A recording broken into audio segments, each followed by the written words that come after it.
The first thing I had to do when I was choosing my top strategic marketing stories for the year was to make sure I picked different ones than you did, because I knew you were going first. But really, my underlying method was to look for the underlying trends and stories that I did cover in 2021 that are fundamentally changing the strategic marketing conversations that are going on in companies like yours.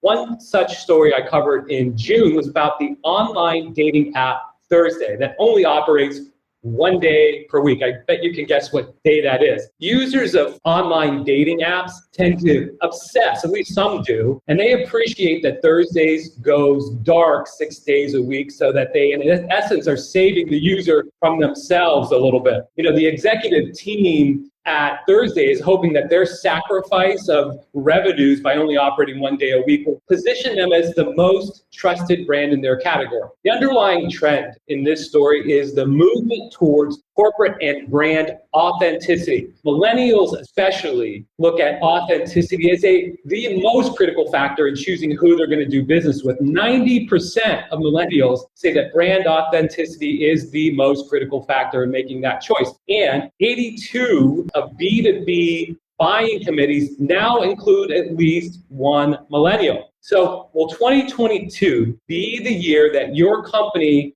invest in improving its brand or company authenticity? If you do it right, it'll probably hurt a little bit. You don't have to go dark 6 days a week like Thursdays does, but you really can't fake authenticity. Look for maybe some self-destructive habits or behaviors that your customers engage in around your product category. Invest in solving that for them or saving them from themselves, and you too might become the most trusted brand in your industry. Believe me, that's a very powerful financial position to be in. A second trend-driven story that I covered in July of this year was about the unusual cooperation between Kohl's department stores and Amazon. Say you buy something from Amazon and you want to return it. You can go into a Kohl's department store and they'll pack it, ship it, return it to Amazon for free for you. They're clearly trying to build their foot traffic at Kohl's, maybe reach a younger demographic. But the underlying trend here is a movement towards more co-opetition or cooperating with your competitors. We're seeing it in all kinds of B2B industries, and it's driven by an even bigger trend, which I'll technically call customers want their stuff to work together. In other words, you're selling products and services that your customers are buying to get some job done. And somewhere in that broader ecosystem of products that they're using to get that job done, increasingly there's products and services from your competitors. Will 2022 be the year that you invest in some kind of cooperative enterprise with a competitor? If your company's the type that won't even entertain these types of discussions, you might lose out to a set of more open-minded competitors.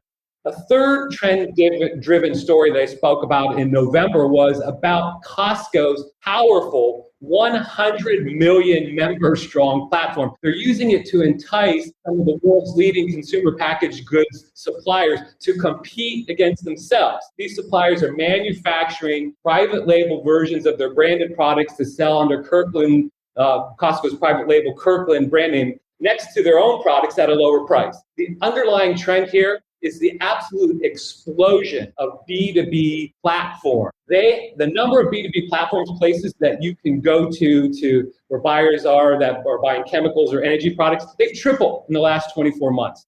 What this means is if you're a B2B, there is a Costco-like opportunity in your immediate future. And to take full advantage of it, you're likely to have to sharpen your pricing pencil. But it's not as easy as just taking your current products and marking them down some on the platform, because that'll create channel conflict with your traditional sales channels. So you'll likely in 2022, it'll have to be the year where you'll have to invest in a platform selling proposition that keeps your traditional sales force productive and calm. And so what I just talked about was 3 things that sound painful. You have to invest in authenticity. You might have to invest in cooperating with a competitor. You might have to invest in a separate platform selling proposition. But what else would you expect from a year-end summary that intends to get you business healthy for 2022? As they say, no pain, no gain.